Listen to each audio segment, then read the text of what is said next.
Welcome viewers. এখন আমি চলে আসছি ইসলামপুর হসপিটালে আছি।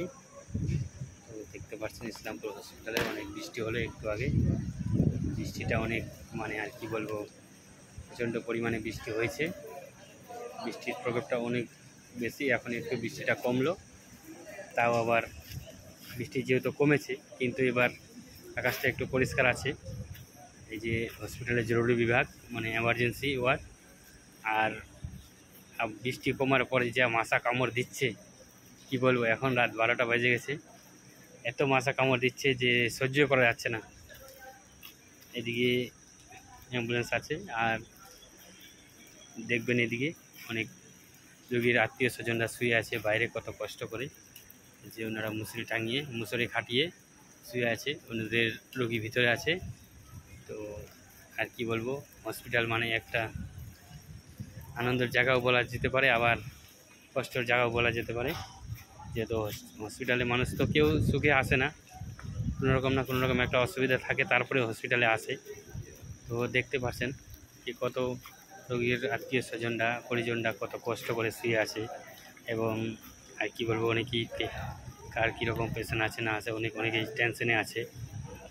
তো এরকম আর কি বলবো, মানুষের শরীর খারাপ হলে আর কোনো সময় থাকে না, সকাল বিকাল যে কোনো সময় শরীর খারাপ হতে পারে, এবং শরীর খারাপ হলেই হসপিটালে কিংবা ডাক্তারের কাছে দৌড়াতে হয়। তো নিজের শরীর সুস্থ রাখাটাই ভালো, যথেষ্ট। কেন যে শরীরই সম্পদ।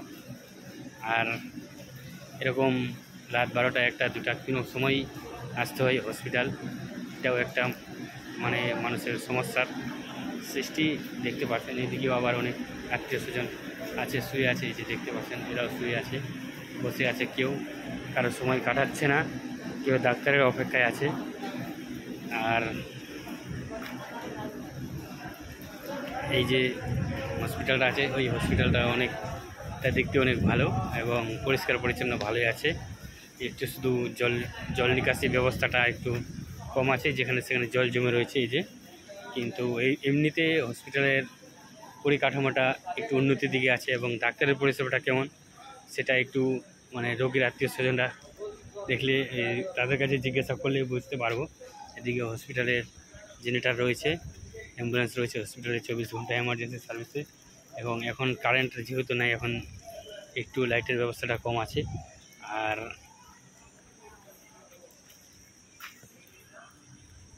এই হসপিটালে অনেকেই সুসংবাদ নিয়ে যায়, অনেকে আবার কান্না করে যায়।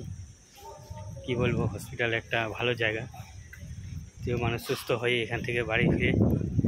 এবং যেহেতু হসপিটাল আসতেই হবে, ডাক্তার ছাড়া কোনো কথাই না। মানুষের দৈনন্দিন জীবনে যেমন সব কিছু দরকার, সেরকম ডাক্তার ছাড়া আমরা চলতেই পারবো না। তো ডাক্তারদের সম্মান করা আমাদের দায়িত্ব, এবং ডাক্তারদের ভরসায় আমাদের সব কিছু চলতেছে। এই যে এখানে রোগীদের শুয়ে রয়েছে, অনেক রোগী রয়েছে এখানে, দেখতে পাচ্ছেন রোগীর পরিজনরা রয়েছে। এবং এদিকে আপনাকে সামনের দিকটা দেখাচ্ছি। আসলে আমি যেখানে রয়েছি সেটা হলো ইসলামপুর সুপার স্পেশালিটি হসপিটাল। এখানে শুধু চিকিৎসা হয় প্রসূতি রোগ, মহিলা রোগের চিকিৎসা, মহিলাদের জন্যই চিকিৎসা হয়। বিশেষ করে এটা বলা যেতে পারে গর্ভবতী মহিলাদের জন্যই এই হসপিটালটা স্পেশালিস্ট আছে। এখানে শুধু এটাই চিকিৎসা বেশি হয়। আর গাইনো ডাক্তারই এখানে বেশি বসে। যেমন ডাক্তার আছে অরিন্দম ঘোষ, তারপরে আছে ডাক্তার হোসেন, তারপরে আছে শাহনাজ পারভিন, এবং রয়েছে ডাক্তার কার্তিক দাস। এই হসপিটালের মেন হলো ডক্টর অরিন্দম ঘোষ। এবং আমরা কথা বলতে বলতে আমি চলে আসলাম ইসলামপুর সুপার স্পেশাল হসপিটালের সামনে, গেটের সামনে, যেটা হলো মেন গেট। আর এদিকে আপনার হসপিটালটা, এই যে দেখতে পাচ্ছেন ইসলামপুর সুপার স্পেশাল হসপিটাল। তো আশা করি এই ভিডিওটা আপনাদের অনেকই ভালো লেগেছে। যদি ভিডিওটা ভালো লাগে তো লাইক কমেন্ট শেয়ার করবেন, এবং আমাদের চ্যানেলটাকে সাবস্ক্রাইব করে অবশ্যই রাখবেন আগামী দিনের নতুন ভিডিও আপডেট পাওয়ার জন্য। ধন্যবাদ।